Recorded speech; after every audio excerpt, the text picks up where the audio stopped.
منازل کربلا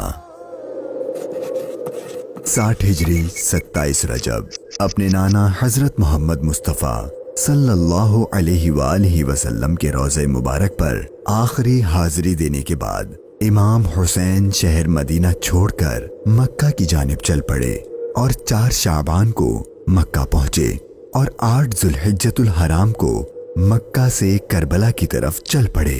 اس سفر میں امام حسین رضی اللہ عنہ نے تقریباً 20 جگہوں پر اسٹے کیا۔ ان میں سے چند مقامات جہاں کوئی واقعہ پیش آیا وہ مقامات ہم آپ کو دکھائیں گے۔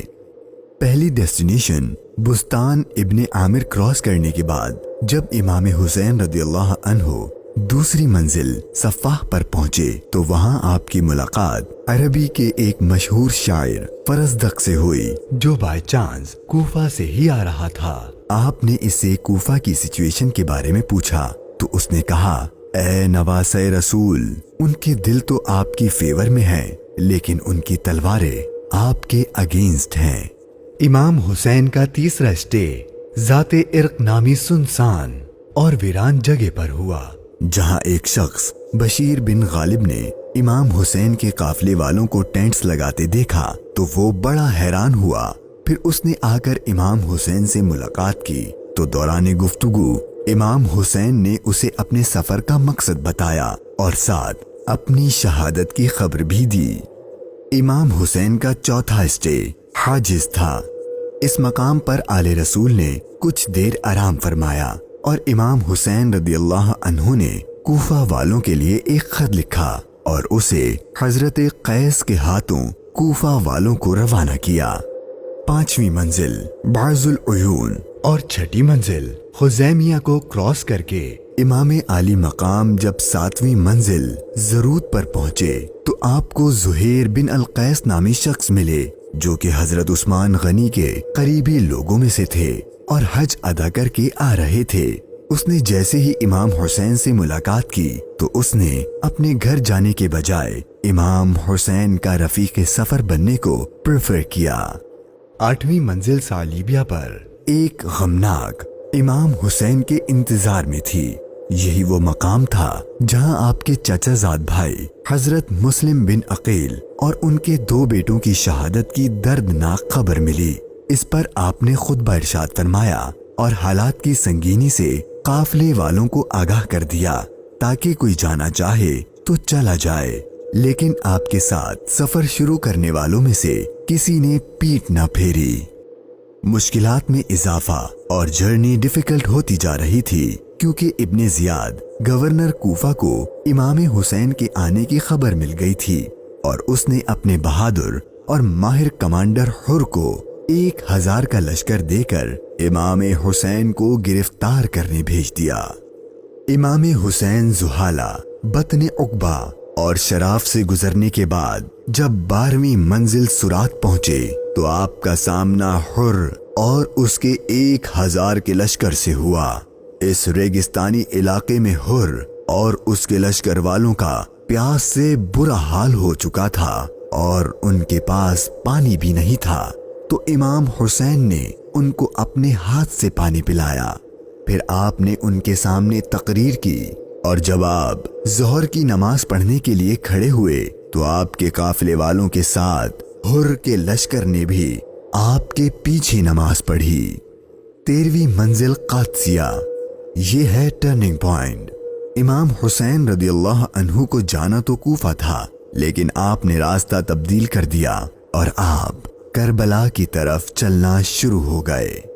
امام حسین اپنی منزل شہادت کی طرف سفر کرتے ہوئے مغیثہ، عزیب الحجانات، بیدہ اور ذو حسم کے بعد جب 18ویں منزل قصر بنی مقاتل پر پہنچے تو شام ہو چکی تھی۔ آپ نے رات یہیں گزاری اور صبح جب امام حسین یہاں سے روانہ ہوئے تو آپ کی زبان پر انا للہ و انا الیہ راجعون کے کلمات جاری تھے۔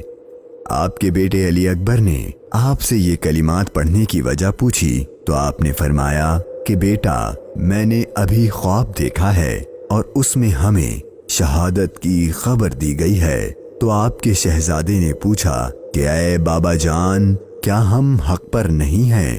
تو امام حسین نے فرمایا کیوں نہیں؟ تو آپ کے شہزادے نے بہادری سے جواب دیا کہ پھر موت سے کوئی ڈر نہیں۔ امام حسین کا سفر شہادت، سفر بقائے اسلام اپنے اینڈ کو پہنچنے لگا تھا۔ بس 2 اسٹاپ باقی تھے اور وہ ساری باتیں حقیقت ہونے والی تھیں جو بچپن سے آپ کی شہادت کے بارے میں مشہور تھیں۔ امام حسین جب اپنی سیکنڈ لاسٹ منزل نینوا پر پہنچے تو آپ کی آنکھوں کے سامنے بھی وہ سارا منظر گھومنے لگا جو آپ اپنے والد سے سنا کرتے تھے۔ ابھی امام نے تھوڑا ہی فاصلہ طے کیا تھا، ایک ریگستان میدان نظر آیا اور ابھی وہ سارا قیامت خیز منظر آپ کی نظروں میں گھوم ہی رہا تھا کہ ہر اپنے لشکر کے ساتھ ایک بار پھر آپ کے سامنے آ گیا اور اس نے بتایا کہ گورنر کوفہ ابن زیاد نے مجھے خط دیا ہے کہ آپ جس جگہ پر ہوں وہیں آپ کو روک لوں اور آپ کو ایک ایسی جگہ پر ٹھہراؤں جہاں پانی وغیرہ کچھ بھی نہ ہو۔ اور بالآخر آپ کا سفر اپنے اختتام کو پہنچا اور 2 محرم کے دن ابن زیاد کے حکم پر اس چٹیل ریگستانی میدان میں پورے قافلے اہل بیت نبوت اور ان کے اصحاب کو اس 1000 کے لشکر نے روک دیا۔ امام حسین نے دریافت فرمایا کہ اتنا تو بتاؤ کہ اس جگہ کا نام کیا ہے؟ تو جواب دیا گیا اس جگہ کو کربلا کہتے ہیں۔ تو امام حسین نے اپنے خاندان سے فرمایا کہ بس یہی ہمارے ٹھہرنے کی جگہ ہے، یہیں ہمارا خون بہایا جائے گا اور یہیں ہماری قبریں بنیں گی۔ یہاں یزیدی فوج کی گستاخیاں دیکھ کر امام حسین کو سب سے پہلے روکنے والے حضرت حر رضی اللہ عنہ امام حسین کی بارگاہ میں معافی مانگ کر حاضر ہوئے اور اپنی جان آپ پر قربان کر دی۔ یہی کربلا کا میدان آپ کے طویل سفر کی 20ویں اور آخری منزل تھی، اور 8 دن بعد اہل بیت اطہار پر ظلم و ستم کر کے آپ پر اور اہل بیت پاک پر پانی بند کر کے آپ کے ساتھیوں کو بھوک اور پیاس کی حالت میں شہید کر دیا گیا۔ اور 61 ہجری 10 محرم یعنی عاشور کے دن تپتے صحرا 3 دن کی بھوک اور پیاس اور سجدے کی حالت میں امام حسین کو شہید کر دیا گیا۔ انا للہ و انا الیہ راجعون۔